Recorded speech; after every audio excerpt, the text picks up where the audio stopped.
नमस्कार, मी सुनील नेवरेकर. क्रीडा कट्टामध्ये आपलं स्वागत. नमस्कार सर. आज आपल्याकडे क्रीडा कट्ट्यावर अंध क्रिकेटमधील राष्ट्रीय क्रिकेटपटू बसवराज संतीकर हे आलेले आहेत. बसवराज संतीकर सध्या पुण्यामध्ये SBI बँकेमध्ये मॅनेजर म्हणून कार्यरत आहेत. तर त्यांच्या संपूर्ण जडणघडणीचा आपण त्यांच्याकडूनच परिचय घेऊ. बसवराज, तुझी खेळाची सुरुवात कशी झाली हे थोडंसं सविस्तर सांगावं. Yes sir. मी मधनं ब्लाइंड झालो 1997 ला. त्यानंतर कोरेगाव पार्क ब्लाइंड स्कूलला तिथं ऍडमिशन घेतलं आणि मग तिथून मला क्रिकेटची आवड होती पहिल्यापासूनच. पण मग ब्लाइंड क्रिकेटमध्ये मग मी तेव्हापासून खेळायला लागलो आणि मग एवढं आवडायचं की आम्ही सकाळ संध्याकाळ शाळेमध्ये सुट्टी वेळ मिळाला की ग्राउंडवरच असायचो. मच्छाली हायस्कूलला? नाही, कोरेगाव पार्कला ब्लाइंड स्कूलला. तीच ती मच्छालीच ना? हा, माचवे.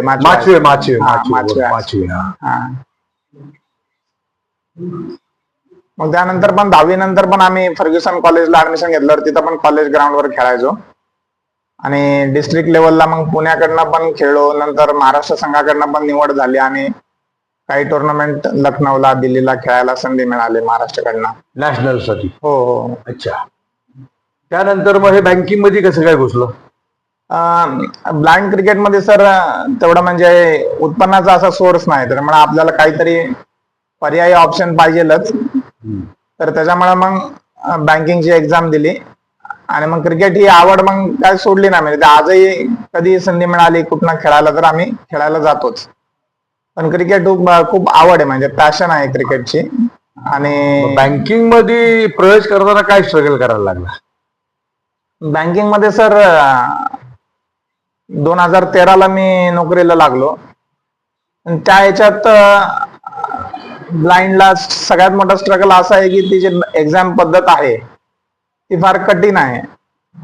त्याच्यामुळं बऱ्याच अडचणी येतात ब्लाइंड मुलांना. पण आता बरेच मुलं लागलेले आहेत आणि मला जेव्हा जेव्हा वेळ मिळतो तेव्हा माझ्या मित्रांना पण बँकिंगच्या स्टडीज साठी आणि इंटरव्ह्यू साठी मार्गदर्शन पण करत असतो. हा, तो एक विषय. तू आता सध्या काय नवीन मुलांना काहीतरी मार्गदर्शन करतो, काय विषय?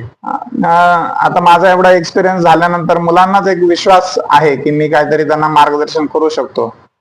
मग मला नेहमी कॉल येतात, महाराष्ट्रभरातनं कॉल येतात. आता सध्याला पण मी एक सचिन सूर्यवंशी म्हणून आपला मित्र आहे ब्लाइंड, तो इथं पण आपल्या कोकणस्थ परिवाराच्या मदतीने इथं जो राहिलाय स्वारगेटला, तर आता त्याचा LIC मध्ये ऑफिसर साठी इंटरव्ह्यू आहे.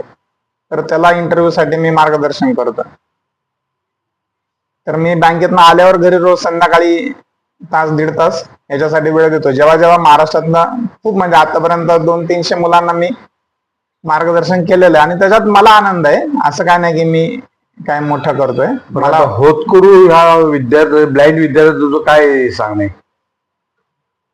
मुलांसाठी सर असं आहे की म्हणजे आपल्या डिसॅबिलिटीवर मात करून आपल्याला जेवढा संघर्ष करता येईल आणि स्वतःच्या पायावर उभा राहता येईल हे महत्वाचं. यासाठी सगळ्यांनी प्रयत्न करायला पाहिजे. आणि सगळ्यांनाच गव्हर्नमेंट नोकरी मिळेल असं नाहीये.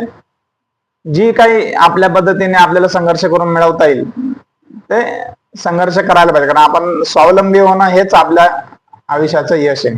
धन्यवाद दिलेल्या आपण सविस्तर मुलाखतीबद्दल.